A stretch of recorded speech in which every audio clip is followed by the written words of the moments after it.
Who I am and who I am continuing to become. The story of me.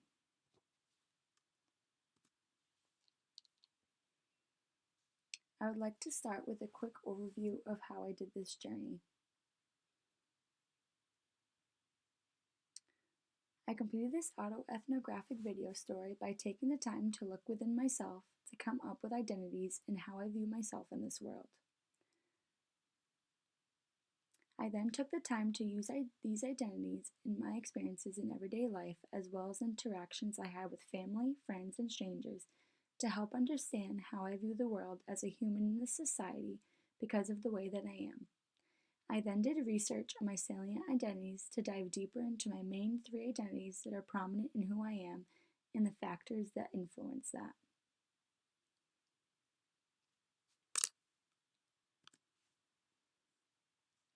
Children's brains are like sponges. They are greatly shaped and transformed and even influenced at a young age.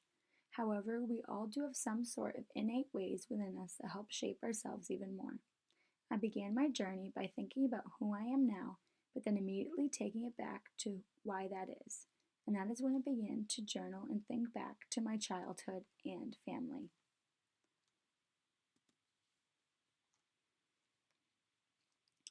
I grew up into an extremely Portuguese American family, and I mean Portuguese.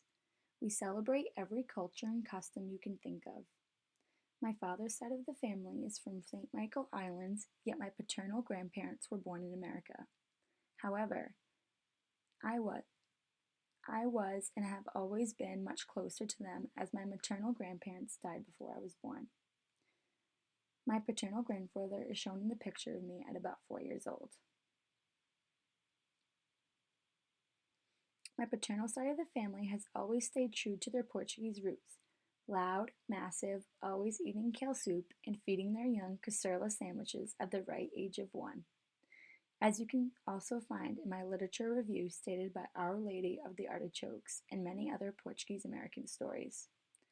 My mother's side of the family is from Madeira Island off the coast of the mainland of Portugal, separate from the St. Michael Islands.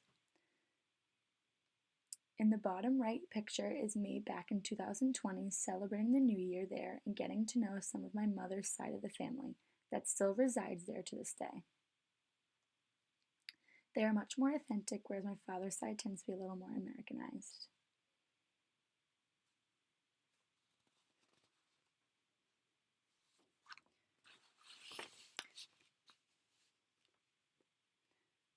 As I had to take the time to look into my identity and society for my story, I never realized just how significant being Portuguese was to my life. Family is everything. Doing everything together all the time also adds to our close-knit bond, even with my 18 first cousins. Yes, 18. Myself, being the baby of the family, just sort of got thrown into the mix of chaos and loud personalities. Not just with my 3 older siblings, but with my 6 other aunts and uncles just on my father's side. I'm known as the quiet one, the observer, the listener. Yet to the rest of the outside world, I am not. I am bubbly, personable, and outgoing. I like to think of myself as both. Being Portuguese is also a salient identity of mine, I believe, due to the fact that my town of Dartmouth, Massachusetts is predominantly made up of people of Portuguese descent, bordering the city of New Bedford, which was known for the Portuguese fishermen and whaling industry many years ago. It is just a way of life in my town. I hold true to the customs, beliefs, and traditions of togetherness and family style, cooking and bonding close to my heart. Although only a few of these identities are more prominent than others, it was interesting to see just how many different identities I had that often overlapped with one another in a day-to-day basis. These are the identities I believe that stood out to me as a person in this society. However, looking back, I probably would even add a few more such as leader and coworker. My more salient identities, as talked about in my literature review, however, were being a white, heterosexual Portuguese female. As I figured out what identities I associated with, I continued to do my data collection on how I view the world and how I view other people view the world. I did this data collection based on social media, journal entries, and conversations with family and friends about their experiences in society. In the next slide, you will see one of my journal entries I did throughout this process. Back in July, I did a jot down of my thoughts and feelings when scrolling through my own social media. From a young girl, I've always had the tendency to compare myself to others.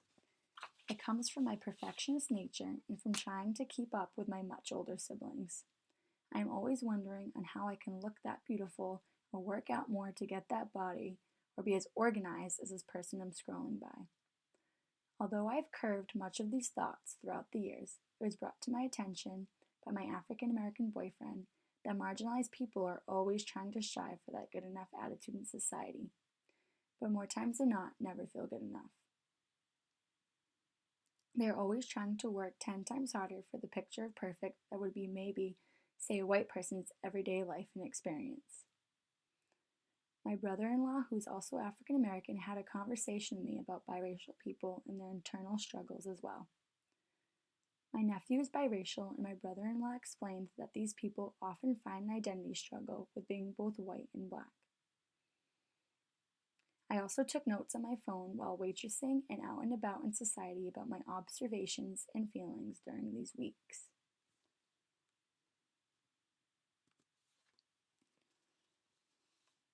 By having these conversations with my family members, it has also made me look inside myself more about who I am in society. As I said earlier, I grew up as the youngest child in an extremely outgoing Portuguese family. However, I always felt a little different than them. I was always in this limbo of introvert and extrovert, an introvert within my family, but an extrovert with others. I am both. If I could go back, I probably would also add youngest child to my salient identities, always looking up to my 3 older siblings on what to do and how to do it. I've always been a lover of sports, as you can see in the picture, but I did not play as much as my siblings, hence my brother in the Boston College football uniform. I like to be the cheerleader, the behind-the-scenes supporter, rather than the center of attention. Throughout elementary school, middle, and high school, I was somewhat shy until you got to know me, yet was always involved during spirit weeks and class trips and groups. My town is on the southern coast of Massachusetts and has little to no diversity. I had 2 African American students in my entire class of 360 people. The beach, sports, and seeing people exactly like me was all I really knew until I decided to go to St. Anselm College in Manchester, New Hampshire, as you can see in the middle picture. I always had the same group of friends growing up all the way until senior year of high school. Although they are still my friends to this day, I stepped out of my comfort zone of my little South Coast town and decided to befriend anyone I could in college. I became best friends with some of the African American football players as well as the Spanish finance major. I made so many different types of friends along my 4 years, despite it being a relatively Caucasian school. It also helps my school is directly next to the city of Manchester, which is extremely diverse with many refugees.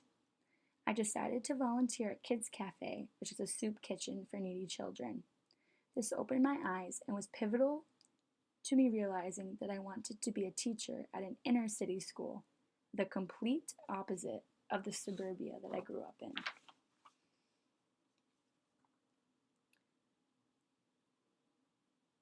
Stepping out of my comfort zone that I was once latched onto in my town helped me find my passion to become an inner city teacher by the conversations I had with all different types of people and hearing their stories. I have grown up as identifying as a white, heterosexual Portuguese woman. Yet this did and does not stop me from asking questions and having conversations with people of different ethnic or racial backgrounds than mine. I believe that having the loving family that I have as role models has helped me be the same for other people no matter who they are or where they come from. It has given me the support to branch out and have my own experiences to help me figure out who I am and am continuing to become on my own. This leads me to want to be the same type of role model for my biracial nephew and be the best aunt I can possibly be, supporting him and having conversations with him as he gets older as well. By celebrating differences has also helped me find my African American boyfriend as well. We celebrate our differences as well and share our experiences with each other in order to learn about each other and our backgrounds more and more.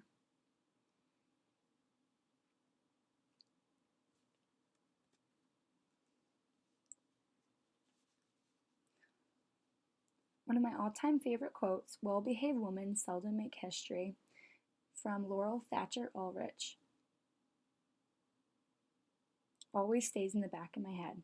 When it comes to working for what I want and speaking up for what is right is something I had never had a problem with doing. However, sometimes it makes me wonder why we as women have to not be behaved to be heard. Why can't it be well-behaved people seldom make history? But of course it has to be women. As woman, one of my salient identities makes me think back to my literature review and from the book Nosy White Woman by Martha Wilson. It was discussed how the female was not heard until she took a bat to her male partner's car. I felt similar to this at times, especially with being big into sports growing up, whether it be recreational or for a team with males. I felt as though I always had to prove myself more so than they had to when it came to my worth just because I was perceived as a girly girl. Their preconceived bias in history helped them to believe that they were superior than I was, especially when it came to sports. Which comes to my quote from my literature review. Due to the nation's history, men were the ones who would protect and take care of others. They were the heads of the house. From Martha Wilson, Nosy White Woman. This just adds to how men always perceived to be superior than women from way back in history. Yes, I'm a heterosexual white woman. Yes, I'm a girly girl. However, this did and does not stop me from continuing to have an open mind to people who are not like me. This is why I took upon my many other overlapping identities as a teacher. I use my learnings with my friends, family, and everyday life and identity as a tool to help other students grow to be the best they can be, whatever that is or looks like. I continue to teach them and help them know and understand that it is okay to grow and learn along the way, that it is okay to continue to have hard conversations, but it is that open conversation with one another that helps celebrates the world's unique identities and helps to educate us that it's important that we know our own identities in order to start to learn others' identities as well. Like in my literature review, I as a woman have a natural nurturing way, and I have discovered through experiences that I want to use these skills I have as a woman to help support and nurture students' own identities as they grow, as Stephen Hancock states in White Woman's work, examining the intersectionality of teaching identity and race. Despite my identity as a white woman, I will continue to learn and ask questions to help be the best role model for my little nephew as he grows into the identities of his own. Even though my experiences differ and will continue to differ from people like my boyfriend and my nephew, it is my job to understand and use my identity to help continue to inform others on how to do the same and be able to celebrate and educate each other on one another's differences in order to make a safe and opportunistic place for all. These are my references. Thank you.